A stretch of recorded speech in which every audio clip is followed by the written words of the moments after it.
여러분 환영하고 축복합니다. 자, 오늘부터 우리가 에스라서를 시작합니다. 이미 큐티는 지난주 후반부터 시작됐는데 좀 진도가 늦었습니다. 그래서 오늘은 두 개의 강의로 나누어서 진행됩니다. 먼저는 이제 첫 번째 강의는 에스라서 개론을 하고 두 번째 강의는 1장부터 6장까지를 다뤄드리도록 하겠습니다. 에스라서 강의는 다음 주 한 주만 하면 이렇게 끝나요. 그러니까 결국은 2주 안에 다 짧게 끝나게 됩니다. 다니엘서에 비해서 빨리 끝나게 되는데 또 그만큼 또 여러분이 이해하기가 좀 쉽고 수월하게 넘어갈 수 있는 그런 주제를 다루고 있습니다. 먼저 알아야 될 것은 우리 에스라서만 이렇게 이해하는 것이 아니라 에스라서와 함께 느헤미야서를 좀 같이 좀 이해를 하셔야 됩니다.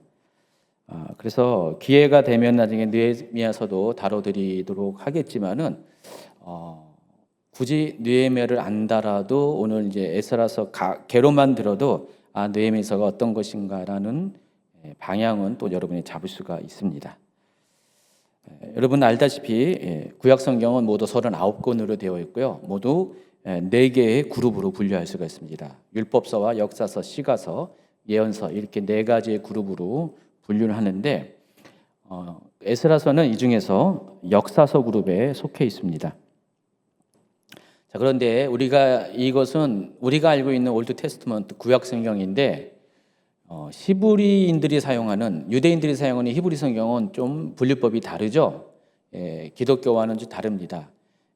구약 성경은 모두가 39권인데 유대인 성경에는 구약 성경이라는 개념 자체가 없습니다. 그냥 성경이에요. 성경이고 그래서 성경을 3개의 그룹으로 나눕니다. 예언서와 성문서 그리고 앞에 또 율법서가 있죠.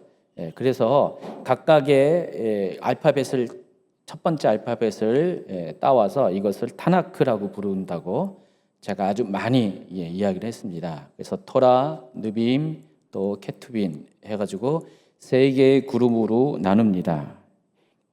기독교식 구약 성경은 4개의 그룹이지만은 유대인의 히브리 성경은 3개의 그룹으로 나누는데 이 중에서 에스라서는 어디에 있습니까?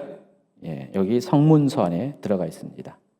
성문서 그룹 안에 들어가 있는데 기독교 성경하고 구약 성경하고 다른 것은 에스라와 느헤미야가 한 개의 성경으로 편집되어 있다는 것입니다. 구약 성경은 에스라, 느헤미야 따로따로 있는데 타나크에서는 히브리 성경에서는 에스라와 느헤미야가 한 권의 책으로 엮여 있습니다. 그래서 전체적으로 그 히브리 성경은 24권으로 되어 있어요. 그만큼 이렇게 구약 성경에서 분리된 것들을 하나로 이렇게 묶어놓은 경우들이 많이 있습니다. 에스라서와 느헤미야서는 역사적으로 보면은 구약 시대 역사 가운데 마지막 타임에 일어난 사건들을 기록한 책입니다. 바벨론의 포로로 끌려간 유다인들이 고토로 귀환해서 예루살렘 성전을 재건하고 또 성벽을 다시 수축하는 내용을 기록한 것이 에스라서와 느헤미야서입니다.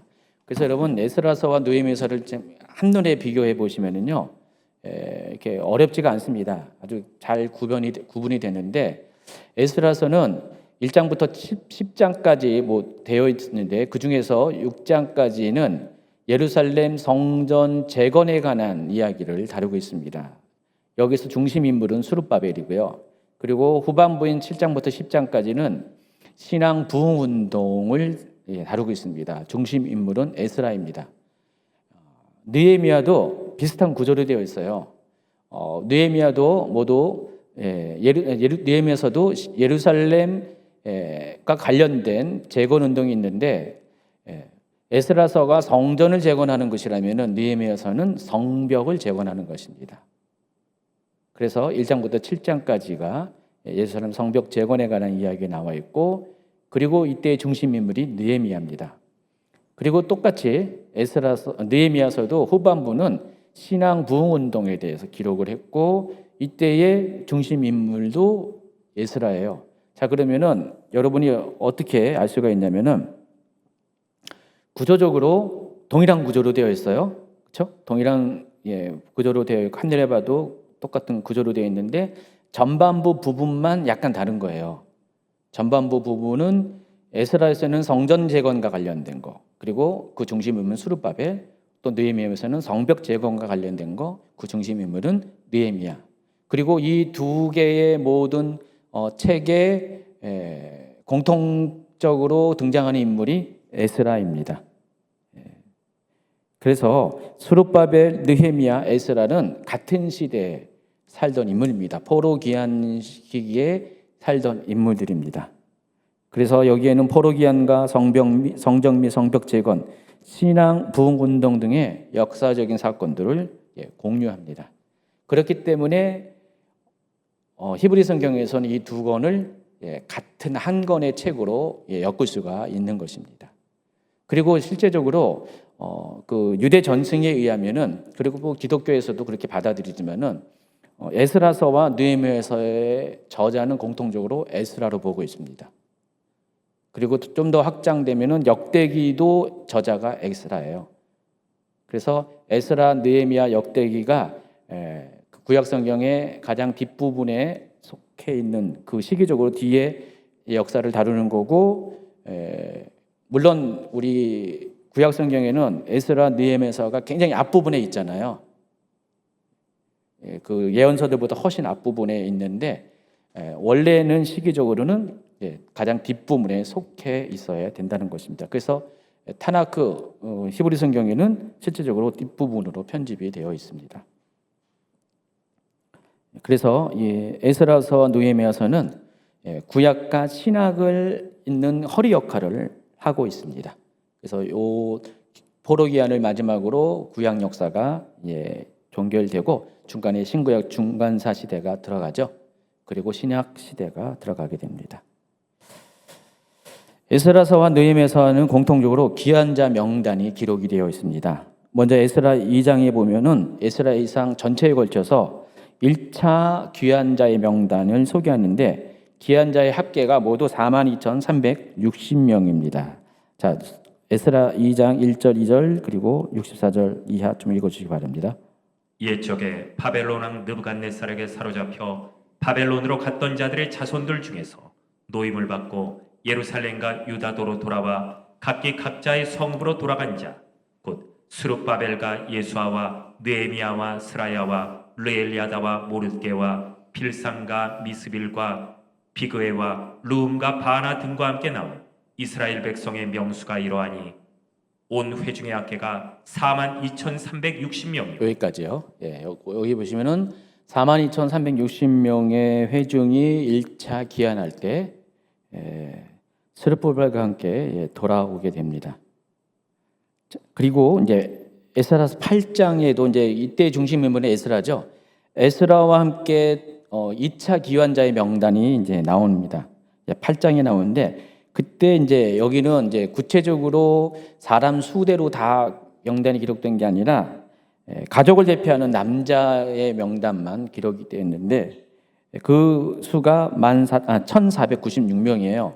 근데 이것은 이제 가족과 함께 곱해보면은 뭐 4인 가족이 될 수 있고 5인 가족이 될 수 있는데 평균적으로 5인 가족으로 따지면은 약 7,500명 정도가 2차 귀환 때 돌아오게 됩니다. 느헤미야 7장에도 귀환자 명단이 등장하는데 여기도 에스라 2장의 1차 귀환자 명단과 동일한 명단이 나옵니다. 자, 보시면 알겠지만은 느헤미야 7장 66절에 보니까 온 회중의 합계는 42,360명이요. 아까 에스라 2장 64절과 동일합니다. 온 회중의 합계가 42,360명이라고 동일한 명단이 나옵니다. 그래서 느헤미야서 7장도 역시 1차 귀환자 명단을 기록을 했습니다. 그런데 전체적인 총량은 똑같은데 약간 부분적으로 강론적으로는 약간 다릅니다.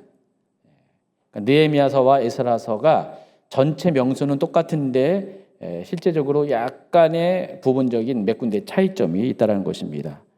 이걸 통해서 뭘 알 수가 있냐면은 우리가 이제 그 저작 연대를 따지면은 에스라서가 BC 444년경에 기록된 거로 보고 있고요.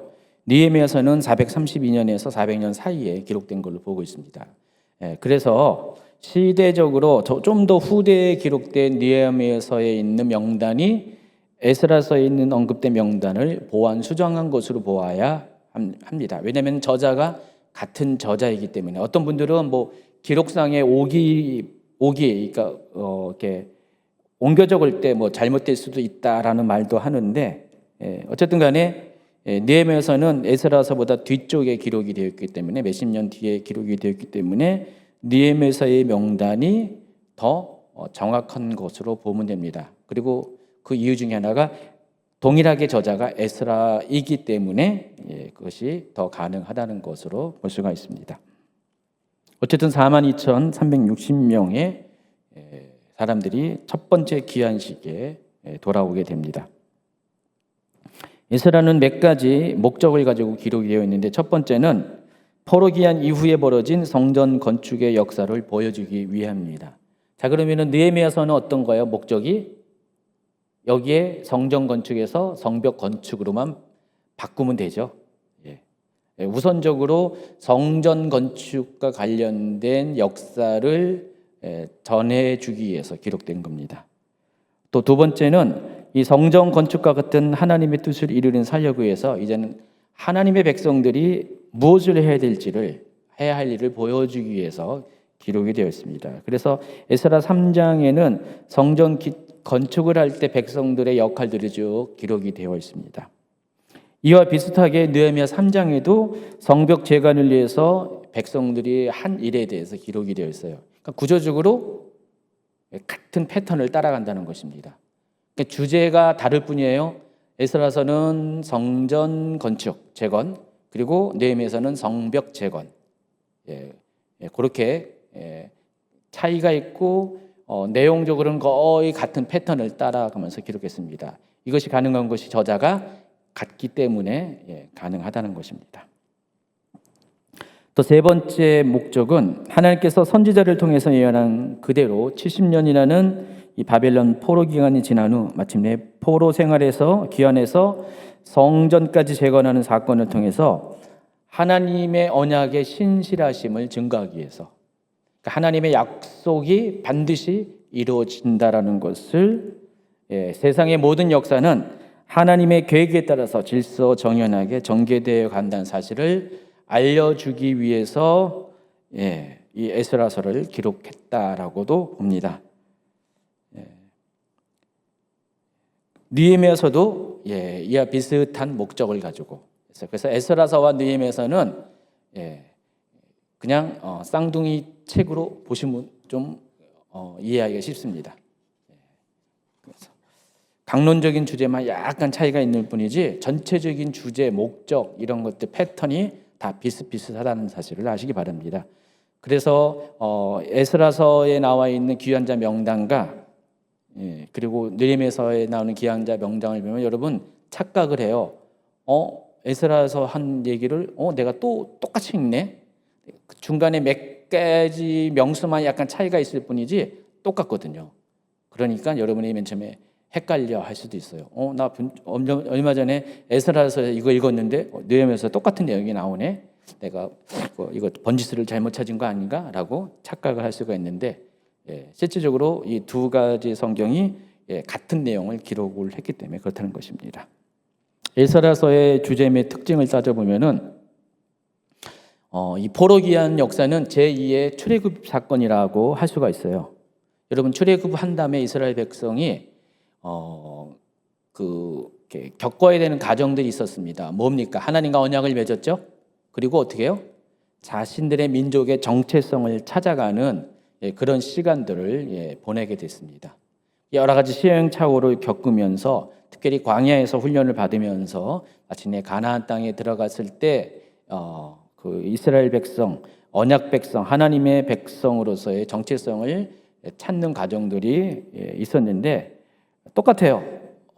포로 귀환을 했는데 70년의 생활을 하면서 거기는 뭐 제사도 있는 것도 아니고 흩어져 살고 있었고, 그러면서 이제 비로소 성전을 세우면서 성전 예배가 회복이 되고 또 민족적인 정체성들이 회복되는 그런 시간들을 보냅니다. 그런 시간들 가운데 여러 가지 시행착오를 겪게 되죠. 그와 같은 내용들을 기록한 것이 바로 에스라서 또 느헤미야서라는 것입니다. 그래서 에스라서에는 그와 관련된 몇 가지 주제들을 다루고 있습니다. 첫 번째는 이스라엘 백성의 예배와 신앙의 구심점인 성전이 재건되는 과정을 부각시킵니다. 이 성전은 단순히 건물만을 의미하는 것이 아니라 이 성전을 통해서 이스라엘 민족들이 포로 기간 동안 70년 동안 잃어버렸던 종교의식과 전통들이 회복되는 과정들을 기록을 하고 있습니다. 두 번째는 하나님과 이스라엘 백성과의 언약 관계가 강조됩니다. 아까도 기록 목적에서 설명한 것처럼 이스라엘 백성들은 족장 시대 이후에, 그러니까 아브라함 시대 이후에 하나님과 언약의 관계로 묶여 있습니다. 계속해서 언약들이 갱신되는 장면들이 나오잖아요. 맨 처음에 아브라함과 맺은 언약이 또 그 아들 이삭과 갱신되고 또 야곱에게 갱신되고 최종적으로는 12아들의 후손인 이스라엘 민족과 언약들이 모세를 통해서 다시 갱신하는 과정들을 기록을 했습니다. 구약 성경이. 그런데 이 언약은 언제까지 유효합니까? 이 언약은 하나님께서 다윗의 후손을 이 땅 가운데 보내주고 하나님의 역사를 마감할 때까지 계속해서 이 언약의 관계는 유효합니다. 그래서 그 언약을 파괴하지 아니하시고 끝까지 이끌으시는 그 하나님의 신실하심과 또 그 언약 백성으로서의 이스라엘과 하나님의 관계가 여기서는 강조가 되고 있습니다. 그리고 하나님께서는 세 번째로 언약 백성을 보존하십니다. 이 이스라엘 백성, 우리가 이제 언약 백성이라고 하지만은 다른 말로 그들은 선민이라고 하죠. 이 선민인 이스라엘 백성을 보존하시는 하나님의 섭리가 드러납니다. 그래서 어떤 상황 가운데서도 70년이라는 그 장기간의 포로 생활 동안에 많은 것을 잃어버릴 수도 있지만 하나님은 끝까지 이스라엘 민족의 정체성을, DNA를 보존시키고 결국은 남은 자들로 하여금 옛 땅으로 다시 돌아오게 해서 그곳에서 다시 성전을 세우고 또 성읍을 복구하는 이와 같은 일들을 행하십니다. 이와 같은 일을 행하시는 하나님의 섭리에 대해서 기록을 했습니다. 그리고 또 네 번째는 여호와 신앙의 순수성을 강조합니다. 그래서 하나님의 백성들은 남은 자 거룩한 씨로서 이 에스라서와 느헤미야서에 나오는 하나님의 백성, 이스라엘 백성들은 하나님의 백성으로서 예배와 전통에 있어서 순수함과 정결함, 그들의 신앙의 순수성을 되찾아야 되는 것을 많이 강조를 하고 있습니다. 그래서 에스라 10장에 보면은 이방인과 통혼한 이스라엘 백성들에게 엄히 그들을 꾸짖고 경고하면서 심지어 이미 결혼한 이방 아내들을 내보내기까지 하는 강력한 그런 요청들이 기록이 되어 있습니다. 이것은 단지 혈통적인 배타성 때문에 이런 명령을 한 것이 아니라 이로 인해서 들어오는 그들 가운데 들어오는 이방 문화, 혼합 신앙들을 쫓아내기 위해서 에스라는 이와 같이 강력한 조치를 취하게 됩니다. 그런 내용들이 에스라서에서는 기록이 되어 있습니다. 자, 개론에서 다뤄드릴 것 중에 하나가 포로기한의 역사입니다. 이거는 다니엘서 때 잠깐 다뤄드리기로 했는데 세 번에 걸쳐서 이스라엘 포로들은 옛 고토로 귀환을 합니다. 첫 번째가 이제 BC 538년에부터 시작되는데 이때는 인도자가 수룹바벨이고요. 물론 다른 사람도 있었지만 대표자가 수룹바벨이고 이때의 페르시아 왕은 고레스 왕입니다. 키루스 2세입니다. 이때 이제 고레스 왕이 그 유명한 조서 고레스 칙령을 내리는데 이 내용 가운데 포로민의 귀환을 허가하고 성전 건축을 허가하고 또 성전 기명을 반환하는 내용, 또 성전 건축 자재를 지원하는 내용들이 이 조서에 기록이 되어 있습니다.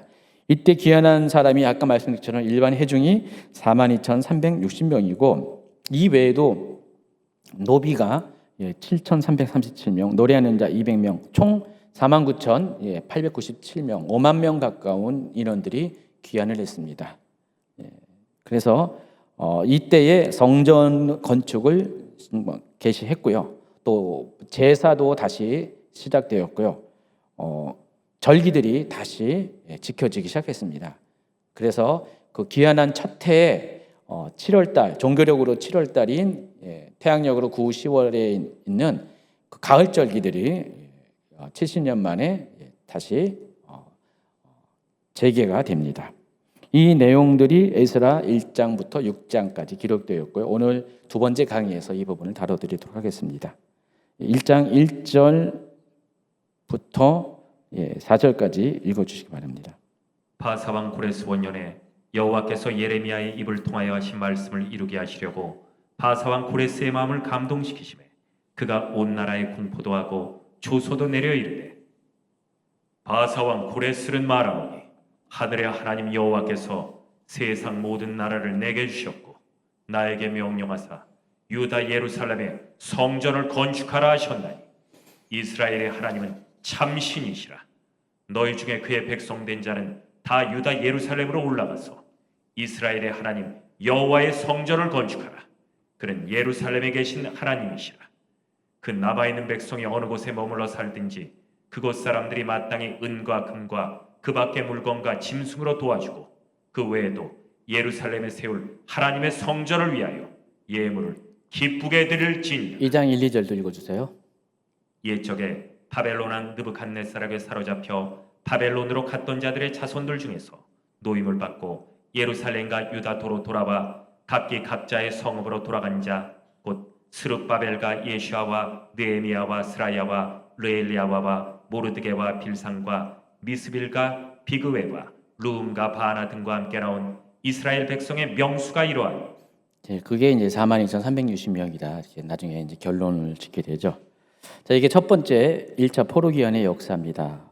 두 번째는 BC 458년에 있습니다. 인도자는 에스라입니다. 잘못된 것 같은. 이거 다시 제가 확인해 볼게요. 약간의 좀 차이가 있는 것 같은데. 자, 읽어주시기 바랍니다.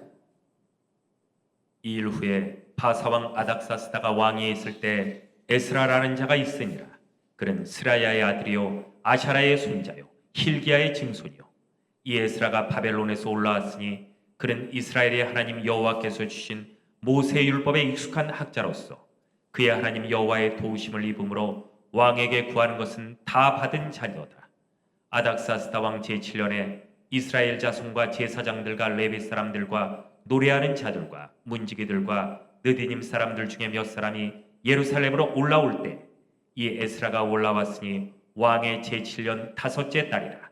첫째 달 초하루에 바벨론에서 길을 떠났고 하나님의 선한 손에 도우심을 입어 다섯째 달 초하루에 예루살렘에 이르니라. 그리고 3차 포로기환이 느헤미야 때에 여기도 아닥사스다 1세 때 있습니다. 느헤미야 1장 1절 읽어주세요. 하가라의 아들 느헤미야의 말이라. 아닥사스다 왕 제20년 기슬루월에 내가 수상궁에 있는데 내 형제들 가운데 하나님 하나니가 두어 사람과 함께 유다에서 내게 이르렀기로 내가 그 사로잡힘을 면하고 남아있는 유다와 예루살렘 사람들의 형편을 물은즉 그들이 내게 이르되 사로잡힘을 면하고 남아있는 자들이 그 지방 거기에서 큰 환난을 당하고 능욕을 받으며 예루살렘 성은 허물어지고 성문들은 불탔다 하는지라. 내가 또 왕에게 아뢰되 왕이 만일 좋게 여기시거든 강서쪽 총독들에게 내리시는 조서를 내게 주사 그들이 나를 용납하여 유다에 들어가기까지 통과하게 하시고 또 왕의 삼림 감독 아삽에게 조서를 내리사 그가 성전에 속한 영문의 문과 성곽과 내가 들어갈 집을 위하여 들보로 쓸 제목을 내게 주게 하옵소서 하매 내 하나님의 선한 손이 나를 도우심으로 왕이 허락하고 군대 장관과 마병을 보내어 나와 함께하게 하시기로 내가 강 서쪽에 있는 총독들에게 이르러 왕의 조소를 전하였더니. 자, 이렇게 세 번에 걸쳐서 이렇게 포로기환이 있고요. 제가 이 연도를 좀 다시 좀 확인 좀 해야 되겠어요. 지금 읽으면서 보니까 약간의 퀘스천이 있어요. 강의 준비하는데 나중에 이제 강의하는 중에 좀 발견되는 것들이 종종 있거든요. 자, 7페이지 넘어가면은 이 포로기한의 배경과 페르시아의 포용 정책에 대해서 여러분이 역사적인 배경을 좀 아셔야 됩니다. 포로귀환이 어떻게 해서 이루어졌는가? 그 첫 번째 배경은 하나님의 섬세한 계획에 성취에 기인합니다. 여러분, 이제 하나님께서 바벨론 포로 생활을 계획하셨나요? 계획하지 않았나요? 하나님이 계획하신 것입니다. 하나님이 계획하셨다면 포로기한도 똑같이 하나님께서 계획하신 것입니다. 그러니까 하나님이 70년이라는 시간을 정해 두셨기 때문에 포로로 끌려가는 것도 하나님의 계획이고 돌아오는 것도 하나님의 계획이라는 것입니다. 따라서 이 포로기한은 전적으로 하나님의 구속사적 계획이 성취된 사건입니다. 하나님의 계획이 철저히 시작과 마지막으로 성취가 된 사건이라는 것입니다. 자, 그런데 이제 이 과정 가운데 하나님이 포로로 끌려갈 때는 바벨론이라는 나라를 사용하였고 또 포로에서 귀환할 때는 페르시아를 사용했다는 것입니다. 자, 오늘은 이제 귀환의 역사를 이야기하고 있기 때문에 자, 페르시아를 어떻게 사용하는가를 여러분이 알길 바랍니다. 여러분, 그 바벨론 이전에 아수르 제국이 있었는데 이 아수르 제국은 이제 8세기경에 강성했었고 이 아수르 제국에 의해서 BC 722년에 북이스라엘이 멸망을 했죠. 근데 아수르 제국의 특징은요, 정복한 나라들을 가만두지 않았습니다. 그 땅에 거주하지 못하게 완전히 그 땅의 민족들을 다른 곳으로 전부 다 이주시켜 버립니다. 그리고 다른 곳에 있는 사람들을 그 땅으로 와서 살게 합니다. 그래서 민족들이 자기의 고토에서 있으면은 혹시라도 나중에 힘을 길러서 반역을 할까봐 아수르의 정책은 완전히 땅과 사람들을 뒤섞여 버립니다. 이와 같은 잔인한 정책을 펼쳤는데 그때 북이스라엘의 그 10개 지파 사람들이 메소포타미아 지역의 곳곳으로 끌려가고요. 또 반대로 그쪽에 있던 나라 사람들이 민족들이 옛 북이스라엘 땅으로 이렇게 들어옵니다. 그래서 특히 사마리아를 중심으로 해가지고 그런 사람들이 많이 들어와서 거기에 남아 있는 사람들과 통혼을 하게 해가지고 결국은 혼혈 민족이 생기죠. 그 사람들이 사마리아인이에요. 그러니까 북이스라엘이 멸망한 후에 생겨난 민족입니다. 사마리아입니다. 반은 이스라엘이고 반은 여러 가지 다인종들이 섞여서 사마리아인이 형성이 됩니다. 자, 근데 바벨론의 정책은 어땠을까요? 바벨론 정책은 아수르 정책 정도까지는 되지 않았지만은 바벨론도 역시 지배했던 정복된 그 지역의 사람들을 끌고 갑니다. 그래서 그때 많은 사람들이 끌려갔습니다. 그리고 남은 자들은 그냥 유명하지 않은 사람들, 아무런 능력이 없는 사람들, 전혀 힘을 키울 수 없는 사람들이 남아 있었죠. 그런 상태로 이제 70년의 시간을 보냈고요. 자, 그런데 이 페르시아가 등장하면서 페르시아는 정반대의 정책을 핍니다. 페르시아는 이전에 아수르가 가진 땅덩어리, 바벨론이 가진 땅덩어리보다 훨씬 더 광대한 제국을 펼칩니다. 그래서 터키에서부터 저 인도에 이르기까지 아주 광대한 제국을 통치하면서 어떤 방식으로 통치했냐면은 각 민족과 나라와 또 언어와 종교 모든 것들을 그대로 다 인정을 해줍니다. 그래서 그들이 갖고 있는 정체성을 깨트리거나 그들이 살던 지역에서 다른 곳으로 그들을 강제 이주시키거나 그러지 않았습니다.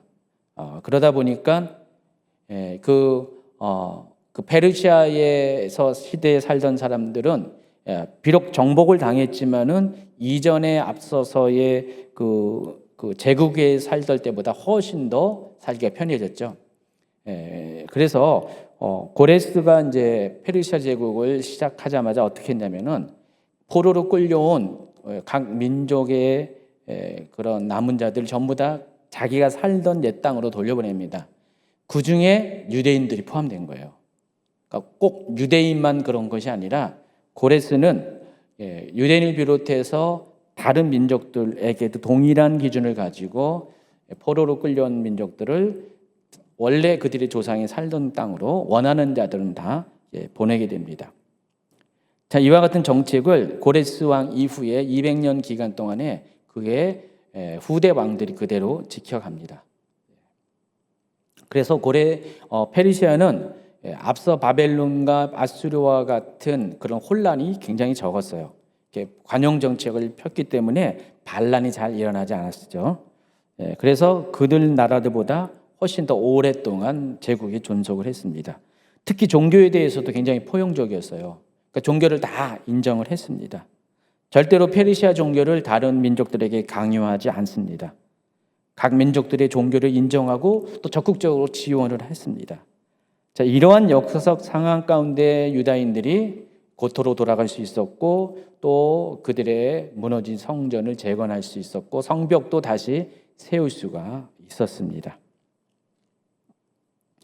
자, 예루살렘 성전이 무너진 지 정확히 70년이 지난 BC 516년 제1차 기한을 이끈 지도자 스룹바벨에 의해서 성전이 복원이 됩니다. 그래서 제2 성전을 가리켜서 이때 세워진 성전을 가리켜서 두 번째 성전이다 해서 제2성전 또는 스룹바벨 성전이라고 부릅니다.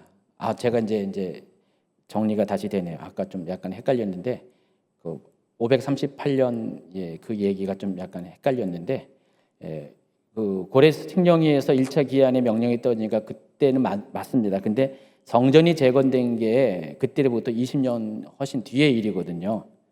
성전 건축이. 그래서 제가 갑자기 헷갈려가지고 왜 이게 연도 차이가 있나 해서 했는데 지금 보니까 이런 거였는데 잠깐 착각을 했은 것 같습니다. 자, 그런데 스룹바벨 성전은 솔로몬 성전에 의해서 매우 초라합니다. 초라한 규모입니다. 규모도 규모지만은 재료 자체가 달라요. 여러분 솔로몬 성전은 뭐로 지었습니까? 거의 다 금과 백향목 그리고 아주 그냥 가장 질 좋은 대리석으로 건물이 지어졌죠. 솔로몬 성전만 지은 거 아니라 부대 시설도 많이 여러 건물들이 많이 지어졌어요. 그런데 스룹바벨 성전은 그렇지가 않습니다. 달랑 성전 하나만 금도 거의 사용 안 했을 것이고요. 그래서 굉장히 솔로몬 성전에 비해서 초라한 모습으로 지어지게 됩니다. 그래서 이 무너진 성전 자체는 아주 세워진 것이 다시 좋지만은 과거 솔로몬 성전의 영광을 보던 사람들에게는 이게 굉장히 또 슬픔으로 다가옵니다. 뒤에 이 부분에 대해서 또 소개를 하겠습니다.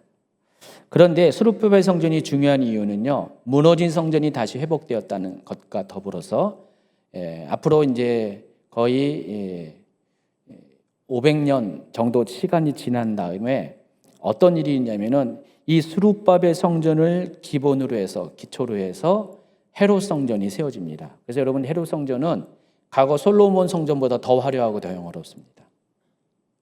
그래서 거의 70년 가까운 시간 동안에 지어지잖아요. 여러분 솔로몬 성전이 몇 년 동안 지어졌죠? 한 7년 정도 지어졌죠. 근데 그에 비해서 10배의 시간 동안에 거의 그 10배 시간 동안에 지어졌기 때문에 굉장히 웅장하고 화려하게 헤롯 성전이 지어집니다. 근데 그 헤롯 성전이 지어지게 된 모체가 되는 것이 스룹바벨 성전입니다. 헤롯 성전을 제3성전이라고 부르지 않고요. 제2성전인 스룹바벨 성전은 확장한 성전이다라고 보면 됩니다.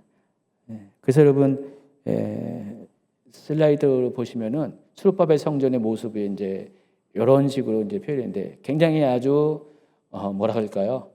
단순하고 조촐한 모습으로 지어졌습니다. 솔로몬 성전과 스룹바벨 성전, 헤롯 성전을 비교한 사진들을 한번 보세요. 중간에 스룹바벨 성전입니다. 다른 두 성전에 비해서 상당히 초라한 건 맞죠? 외모적으로. 자, 에스라서는요, 1, 2부로 구성되어 있습니다. 1부는 6장까지고 예루살렘 성전 재건에 관한 내용이 기록이 되어 있고요. 여기에는 스룹바벨 인도하에 1차 기한자 명단이 있고 또 성전 재건 역사가 기록이 되어 있습니다. 그 제2부는 7장부터 10장이고 여기에는 신앙 부운동이 일어나는데 이때 에스라가 두 번째 그룹을 이끌고 귀환을 합니다. 그리고 에스라에 의해서 신앙 부운동이 일어나게 됩니다. 자, 개론을 여기까지 마치고요.